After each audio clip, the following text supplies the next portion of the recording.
The past 12 months have witnessed a number of the most significant developments relating to these tribunals, and I would like to take the next few minutes to describe them.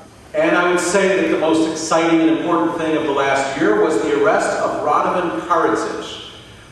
I would say that when we created the Yugoslavia Tribunal back in 1993, the idea, in my mind, was ultimately to get the leaders who were most responsible. And that would have been Slobodan Milosevic, Radovan Karadzic, and Ratko Mladic. Many people at the time thought that the tribunal was just going to be a band-aid. It may prosecute a couple of lower-level people like Duško Tadić, but it would never get the top dogs who were still in power as leaders. And one by one, they have all fallen. And now the only person left to be surrendered is Mladic, and there's a huge amount of pressure on Serbia. If it wants to get into the European Union, it has been made an absolute condition, you must surrender Mladic. So Karadzic has arrived. He was transferred to The Hague on June 30th. His trial has begun. A lot of commentators thought that the Karadzic trial would go a long way to redeeming the Yugoslavia Tribunal, which took a hit in their eyes during the Milosevic trial. Milosevic, as you recall, the trial dragged out for 4 years, and ultimately he died of a heart condition before a judgment could be rendered, literally robbing history from being written, because the Yugoslavia Tribunal, unlike the new Lebanon Tribunal, cannot have trials in absentia, and it is their policy not to issue judgments of people who died, even if it is just hours before the judgment is released. So Karadzic has a legal team. It's being headed by an American named Peter Robinson, but ultimately he is still in control of his proceedings, and things seem to be working out so far all right. Although it's only pre-trial, we'll see what happens when the fireworks occur, starting with the opening statements, which will be in a month or two. In an attempt to expedite the Yugoslavia Karadzic case, the tribunal has told the prosecutor, look, we know this is a big case, but you're going to have to pare down your witnesses. The prosecutor said, well, that's really going to be difficult. And the judges said in June 2009, if the prosecution doesn't do this voluntarily, quote, we will do the job for them. So that's the next controversy.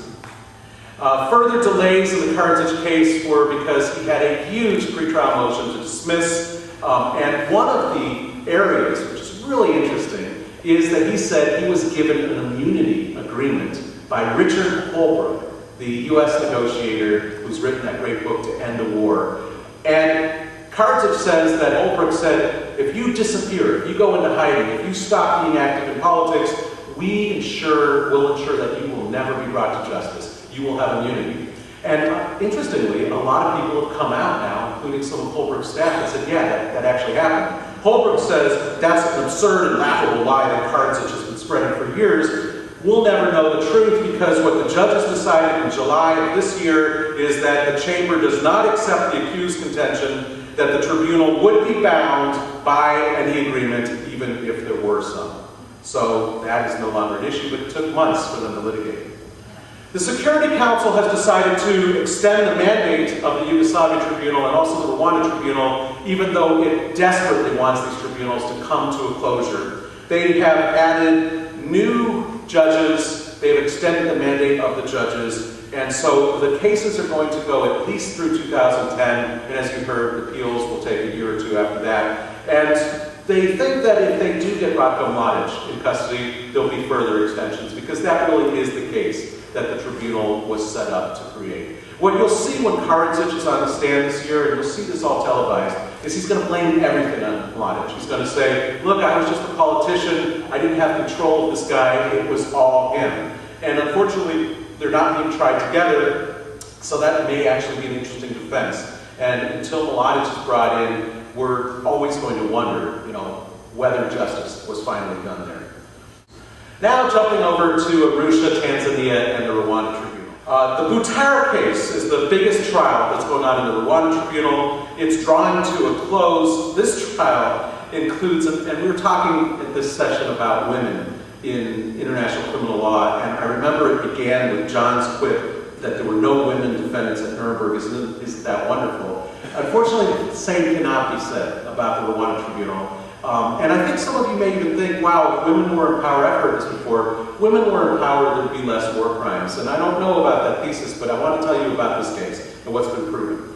Pauline, I'm so bad at these Rwandan names, and I apologize for this. Nayirama Shahuko is a defendant. She's the first woman ever to be charged with genocide and rape as a crime against humanity.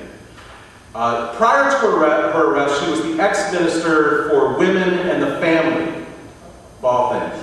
She's charged along with her son and others for inciting troops and the militia to rape hundreds of women. According to the evidence that has come out so far, she ordered soldiers to rape women and children before killing them in the Butere region during the 1994 genocide. On various occasions, according to witnesses, she was said to let it be known to the soldier that raping the women could be considered as a reward for their good work. All right, that sends chills through my back. It's scary, and it's an important, very important case.